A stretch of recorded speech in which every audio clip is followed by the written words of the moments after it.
Now we take a look at BHR Partners, a firm largely backed by the Chinese state in which Hunter Biden served as a director. It has a history of investing in and acquiring sensitive technologies of interest to the Chinese regime. NTD's Tiffany Meyer brings us more. BHR Partners, a private investment fund, has been in the news a lot lately. This as Hunter Biden's business dealings in China and Ukraine have come under close scrutiny as his father runs for the presidential office. Some of the dealings are detailed in emails recently obtained by the New York Post and a Senate report.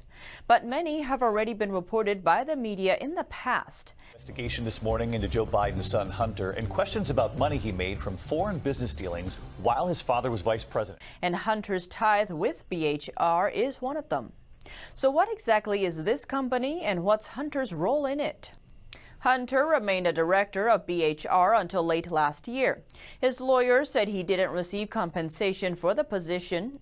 A Financial Times report shows that BHR listed an investment firm as a shareholder that owned 30% of the fund.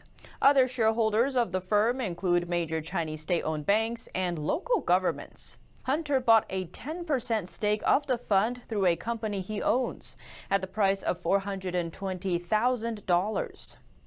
BHR Partners have been found to invest in and acquire sensitive technologies to the interest of the Chinese regime.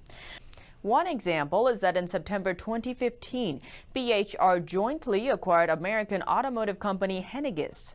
BHR's joint acquirer is a subsidiary of China's defense company Aviation Industry Corporation of China, or AVIC. AVIC holds 51% of the automotive company and BHR the remaining 49%.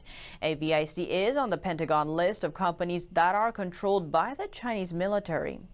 It's a major military contractor for the People's Liberation Army.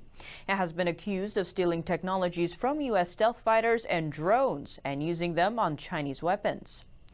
AVIC subsidiary has also been sanctioned by the U.S. government for helping Iran develop missiles. The acquired Henniges is a leading producer of anti-vibration components, which is a dual-use technology that can be applied for military use. CFIUS, the U.S. agency responsible for reviewing foreign acquisitions involving sensitive technology, approved the deal in 2015.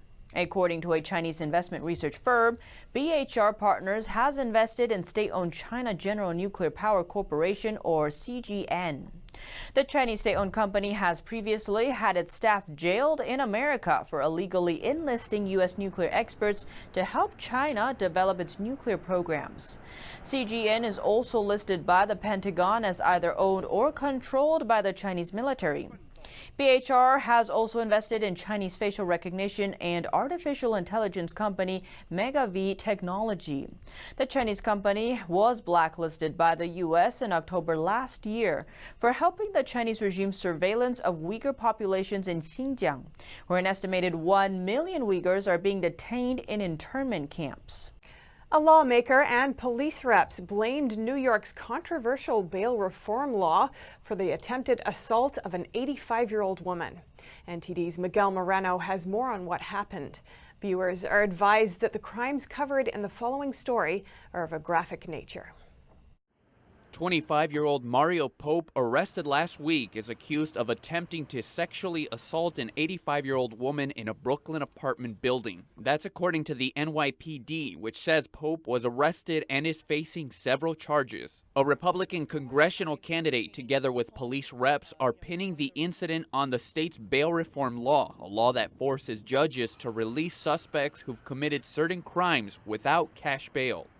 The group that is with me today, they stood with me just a couple of blocks away from here after a woman was almost raped in the subway station. And here we are today because an 85-year-old woman in this building was almost raped as well. Maliotakis says both of these attacks were carried out by people released without bail.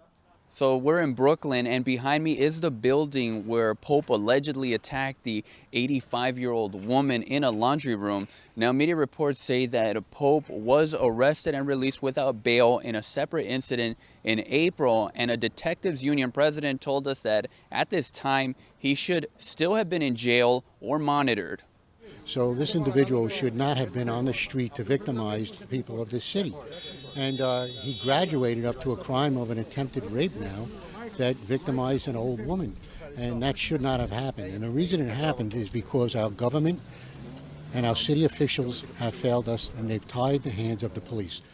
According to the state's criminal court database, Pope was hit with multiple assault and harassment charges when he was first arrested in April, about 5 months ago, then released and only ordered to attend his next court hearing. This is a requirement under New York's bail reform. People charged with crimes like shoplifting and some types of assault are to be released under the law. Changes were made to the law earlier this year, one of which lets judges set cash bail if the suspect is a repeat offender. Miguel Moreno, NTD News, New York. The first United Nations big data complex is set to be built in China. It'll provide detailed mapping of everything from topography and infrastructure to human behavior across time zones and around the globe. The officials signing the agreement on behalf of China and the UN were both Chinese.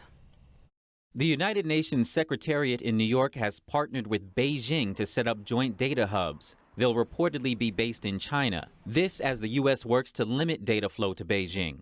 According to Hudson Institute researcher Claudia Rosette, plans include a research center for crunching data from UN member states, as well as a geospatial center to further practice China's power on satellite surveillance. The UN's website explains that geospatial information details the whens, wheres, and whys of our world, including all social, economic, and environmental activity. Chinese Communist Party head Xi Jinping promised the big data complex would allow for in-depth mapping of everything from topography and infrastructure to human behavior across time and around the globe. The plan started last year. In June 2019, the head of China's National Bureau of Statistics and the UN Undersecretary General for Economic and Social Affairs signed a memorandum of understanding in Shanghai. It's titled the United Nations National Bureau of Statistics Institute of Big Data. Notably, this particular UN department has been run by China since 2007. So the officials who signed the memorandum on behalf of China and the UN were both Chinese. In September, the department's head announced that the Global Geospatial Knowledge and Innovation Center is in its final stage of approval. Rosette says the Chinese regime has long been deploying advanced tech to control its own people. She adds that the UN badge of legitimacy would make it easier for Beijing to project its techno-tyranny around the world.